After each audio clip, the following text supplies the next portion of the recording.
Florida State Seminoles already 0-1 in the conference, and they're no longer favored to win the ACC.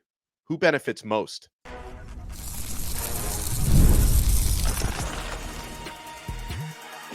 You are Locked On ACC, your daily podcast on the Atlantic Coast Conference. Part of the Locked On Podcast Network, your team every day. Shout out to the everydayers, and thank you so much for making Locked On ACC your first listen and your first watch today. We're available free wherever you get your podcasts. We're free on YouTube. We're part of the Locked On Podcast Network, your team every day. Today's episode is brought to you by FanDuel. Now through September 22nd, all FanDuel customers can bet $5 and get a 3-week free trial of NFL Sunday Ticket from YouTube and YouTube TV. Visit FanDuel.com/LockedOn to get started. On this episode, we're going to talk about some big non-conference games involving ACC teams this weekend. Clemson is going to try to upset the Georgia Bulldogs. Tigers are big underdogs in that one. North Carolina taking on Minnesota. They're actually favored on the road. Miami also favored on the road at Florida this week. But Kenton Gibbs, he's Kenton Gibbs from Locked On Wolfpack. I am Alex Donno from Locked On Canes.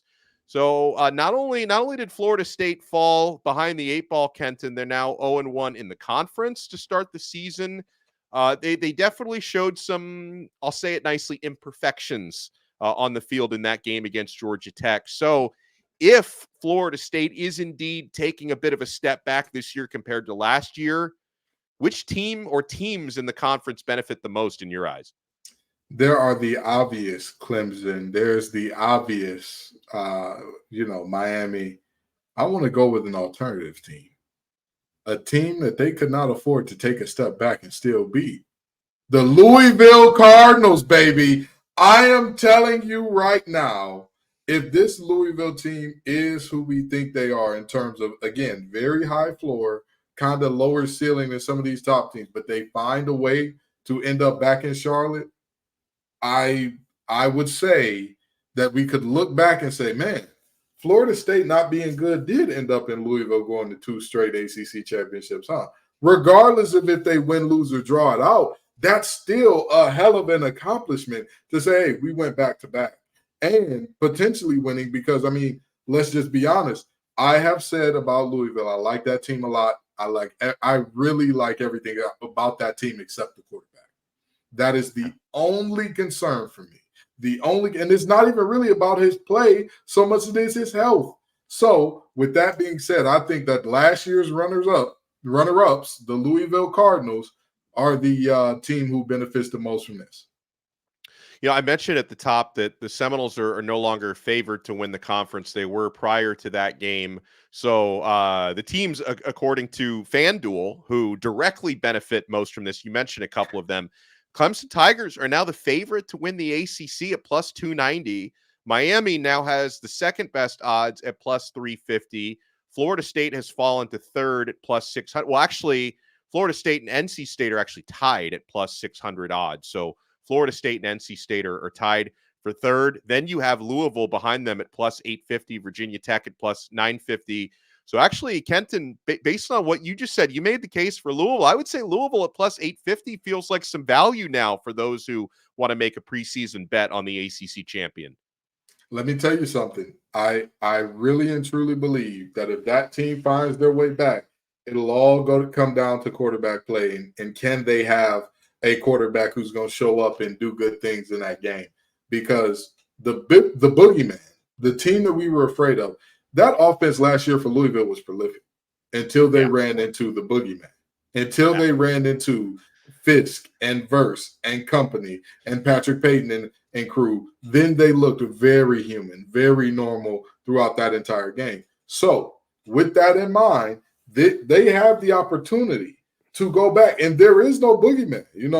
There is no, in the words of Steppenwolf in what was it? It was the Justice League movie. No Kryptonian here.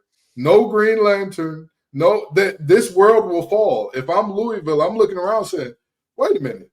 The boogeyman that's supposed to have the best defensive line in the nation crumbled like that?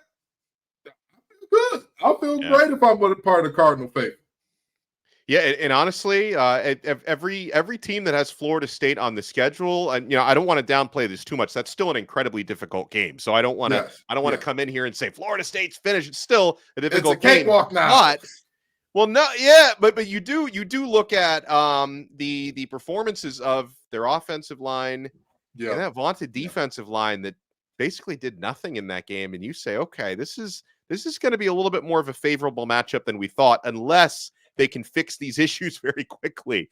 And I know that there have been a couple of Florida State message board posts that have made message board geniuses, that account that posts like all the nonsense. And there are some. I would assume this is just a very loud minority of dummies, but there are some that are trying to say it was a jet lag factor, right? Although I guess Georgia Tech, they moved their campus to Dublin. They didn't have to fly across the pond, right? That was strictly a Florida State jet lag issue. So we'll see if once they return to the States, Kenton, if they figure out how to block and they figure out how to tackle again.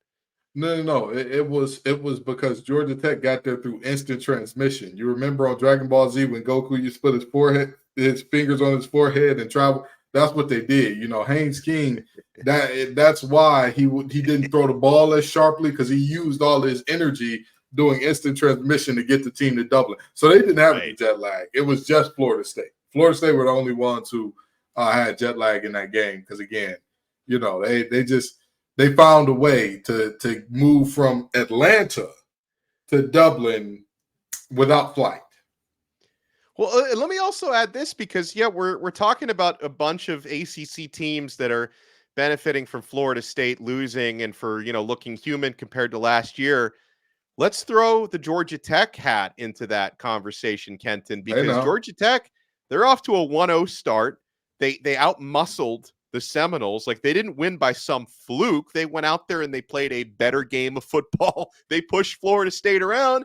And they've already slayed the biggest dragon on their schedule, right? I mean, I'm sure they would have looked at, they play Georgia every year, but that's not an ACC game. They slayed the biggest ACC dragon on the schedule already.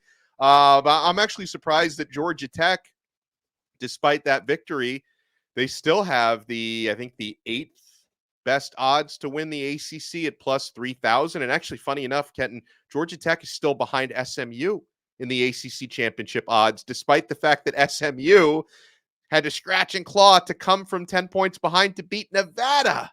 I feel better about Georgia Tech than I feel about SMU today. And we saw the struggles from SMU that we predicted.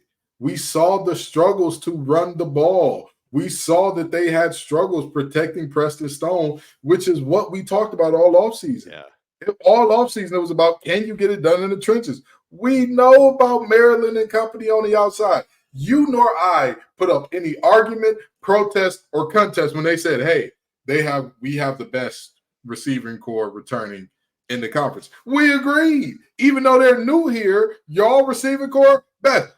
Can you keep your quarterback upright long enough to get it to those guys? That's what matters. Well, when we come back, I want to talk about the X factors for Clemson against Georgia. I don't think Georgia needs any X factors. They just have to go out there and line up.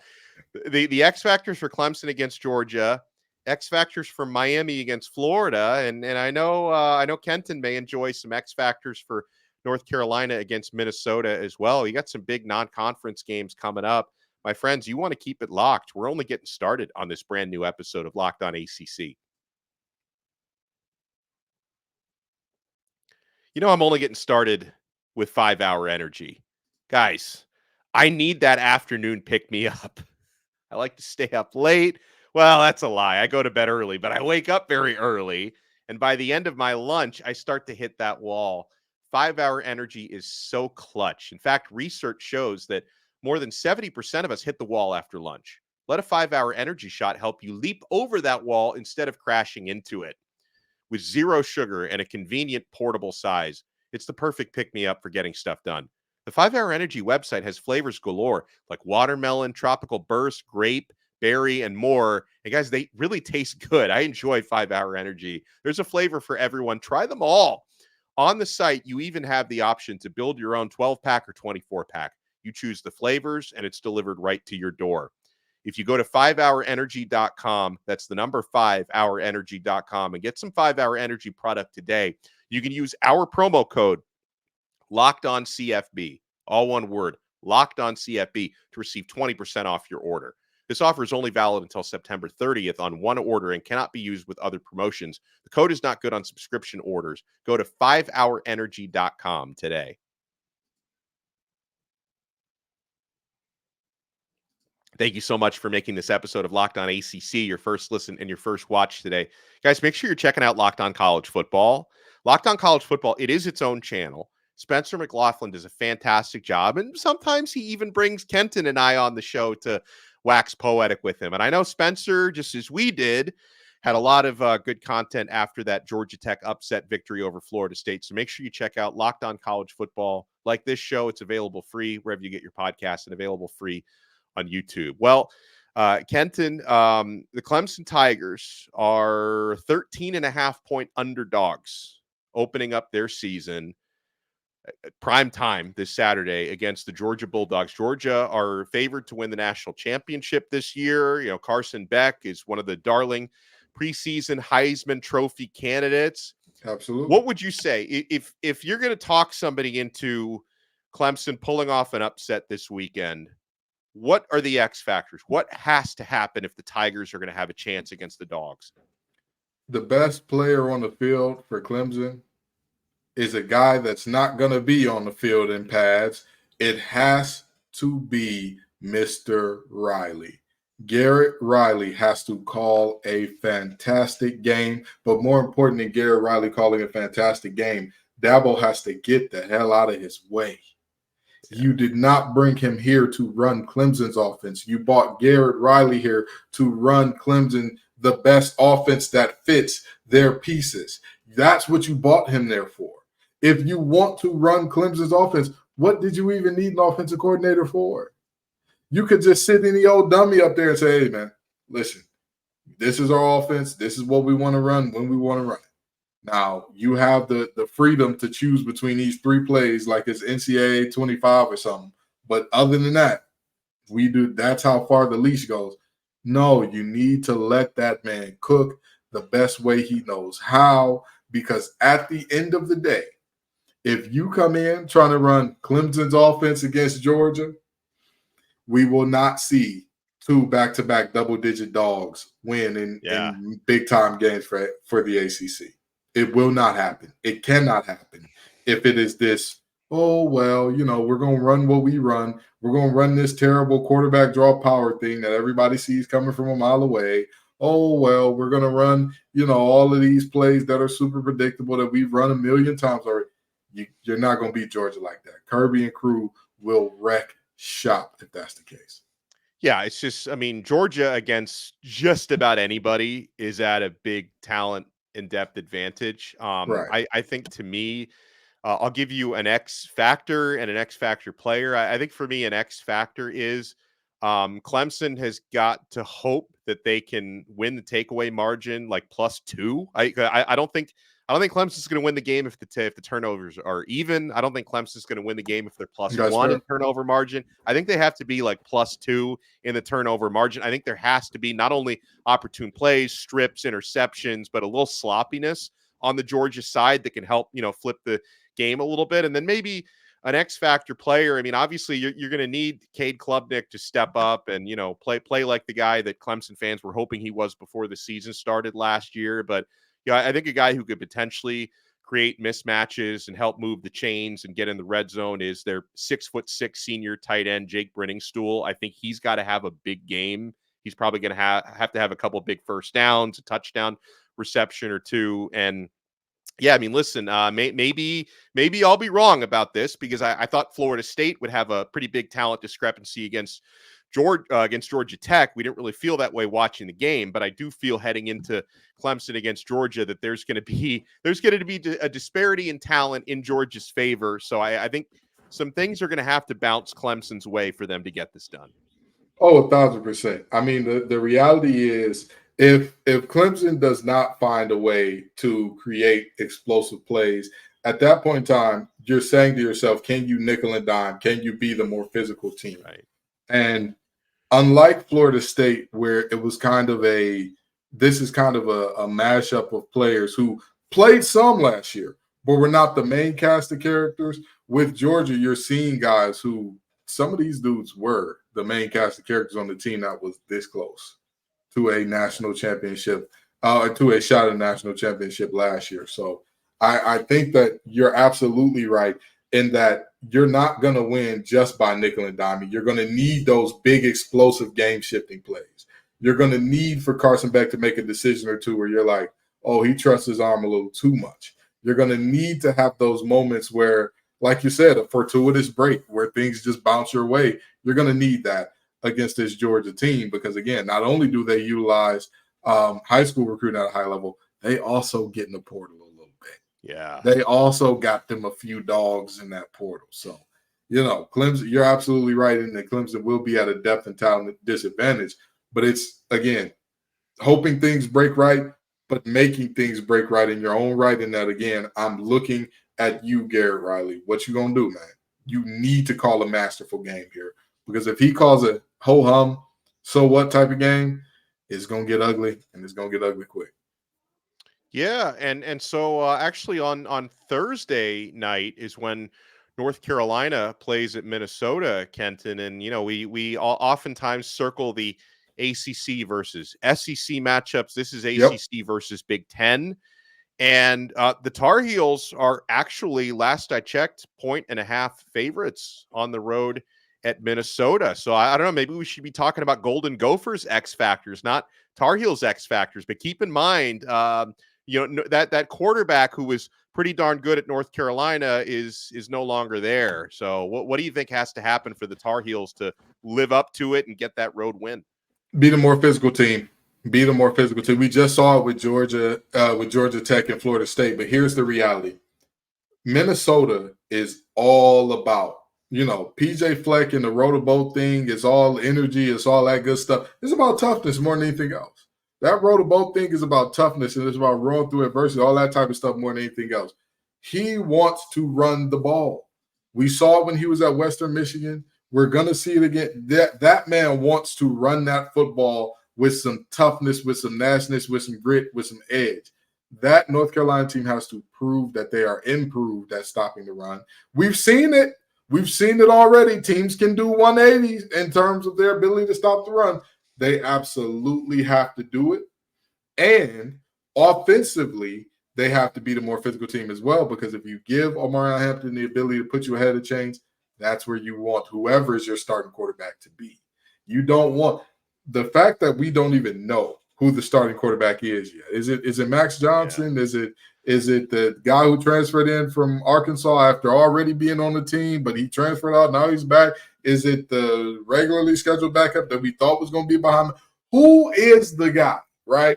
That right there tells me this team will not be super, super comfortable throwing the ball. But with that in mind, if you keep those quarterbacks in good positions, if you keep them in spots where defenses don't know what they're doing, then you're speaking a good language. But if you get behind the sticks and you rely on hero ball from one or two of your three quarterbacks, that's not going to be good for you. I think that's well said. So we have another ACC versus SEC matchup this weekend. Miami Hurricanes on the road at the Florida Gators to open up the season. What used to be a regular rivalry back in the 80s has been an irregular thing for almost the past 40 years, but they do meet up this year. Now, Kenton, when we come back, Mario Cristobal shared something in his weekly news conference that could end up being an X factor if this is a close game. I got other thoughts on that. I'm sure you do. You guys want to keep it locked right here. We're not done yet on this brand new episode of Locked On ACC. I've been playing this game on my phone, and I'm loving it because I get to become the coach when I'm playing college football, Ultimate College Football HC. Guys, this is a brand new mobile game that I think you're going to love as much as I do. Check out Ultimate College Football HC. In this amazing game and simulation, you get to step into the shoes of a head coach and lead your college football program to glory. Can you imagine actually being the head coach of your favorite ACC team? From recruiting players to hiring coaching staff to overseeing training camps and handling school scholarships, you control every crucial detail of your program. It's all in your hands. Will you be able to handle that pressure? And here's what I really love about the game. You're responsible for calling offensive plays during the games. Your strategy will not only determine the success of your football season, but will also shape the future and legacy of your program. Ultimate College Football HC is completely free, has no ads, and is 100% playable offline. You can play on the go as you want and when you want to. And of course, we have a special offer for Locked On ACC fans. Use promo code Locked On CFB, all caps, inside the game store to receive a free boost to your program. Make sure to take advantage of this perk, as it's going to get your team off to a strong start. To download the game, just visit ultimate-cfb.com or look it up in the app stores. Ultimate College Football HC. Begin your coaching legacy today.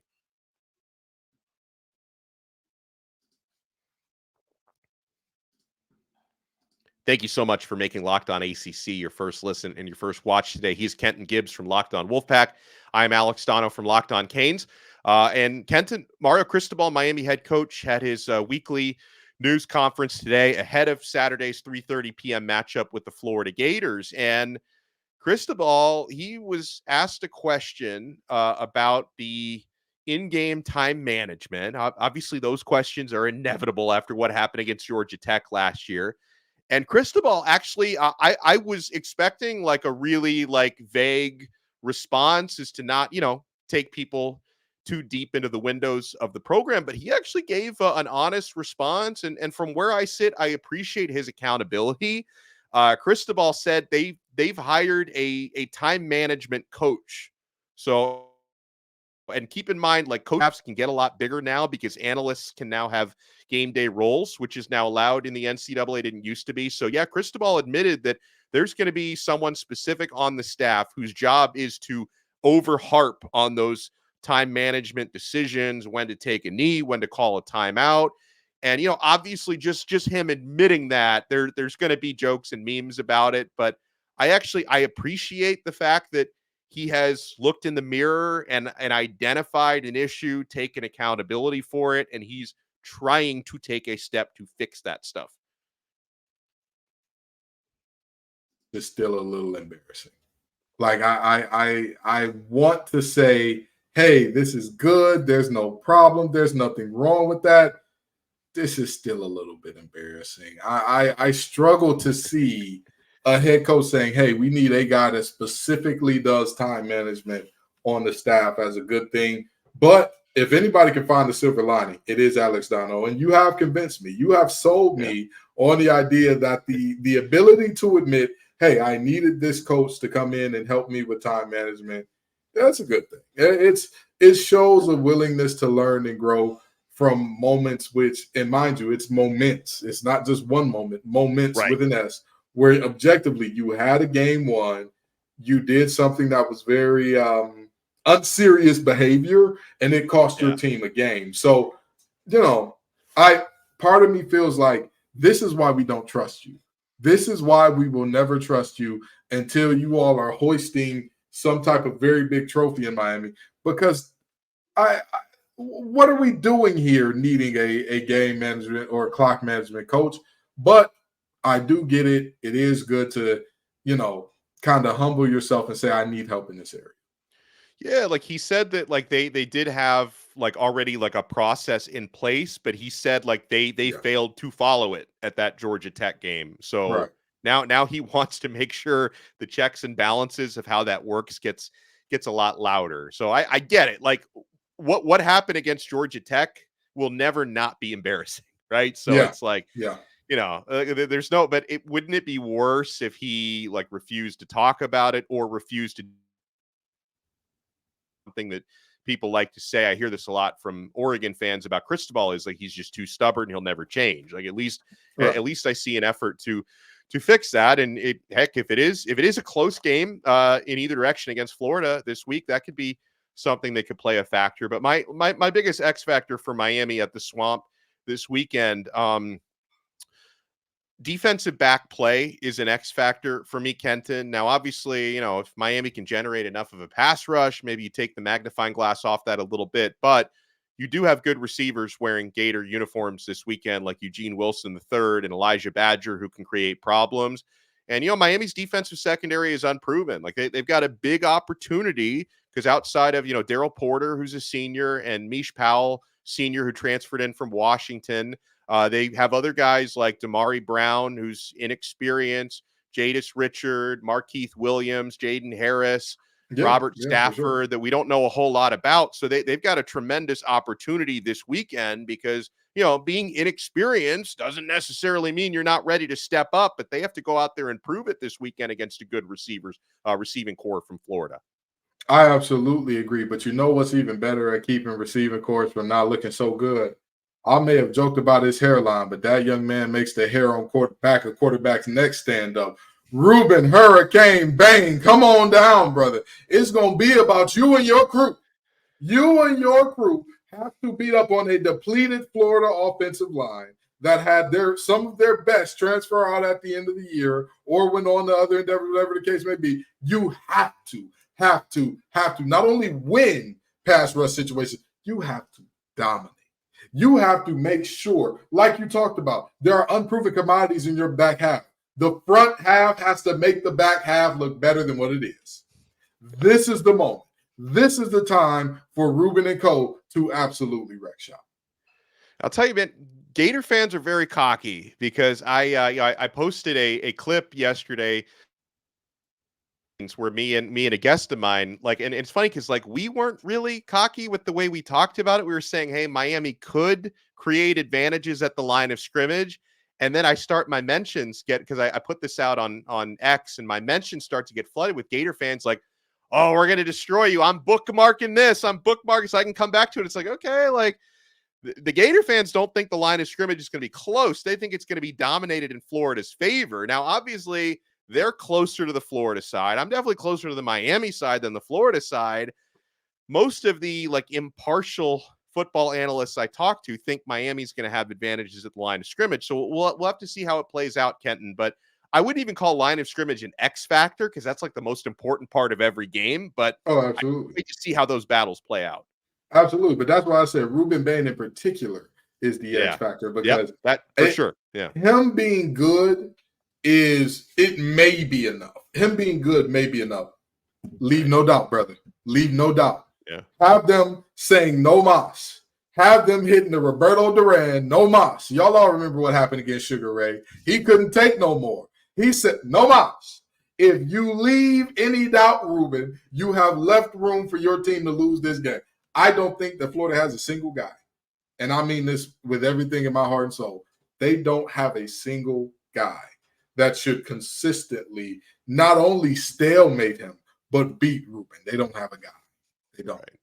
They don't. Ruben needs to establish himself and show. Oh, y'all think y'all going to have – oh, don't worry about it. Ruben, I know that you listen to this show. I know Donno is your guy. Look out for your boy Donno. Make sure that there's a lot of unbookmarking going on. Make sure there's a lot of silent walkbacks, a lot of I guess, those bookmarks going to go from about 300 to 150 overnight because of what you do to those tackles. And by the way, you're not lying either because Ruben's family, they actually, I don't know about Ruben himself because he's kind of busy this time of year, but I know his family watch Locked On Canes and Locked On ACC. So shout out to the Baines. Shout out to the Baines. Ruben goes out there and makes everybody proud this Saturday. Guys, by the way, we're going to have later this week, we're going to have a hangout show on Locked On ACC where we're going to have other hosts inside the conference who are going to chill with us and talk about their teams and about the matchups coming up. So that's going to be a fun thing to look forward to. And we're going to keep grinding and getting you guys ready for week 1. Week 0 is in the rear view. Week 1 is staring at us dead in the face. Make sure you check out our other shows. Kenton rocks Locked On Wolfpack, does a fantastic job with his co-host Grayson. You can see and hear me every day on Locked On Canes. We will talk to you guys next time on another episode of Locked On ACC, part of the awesome Locked On Podcast Network. Your team every day.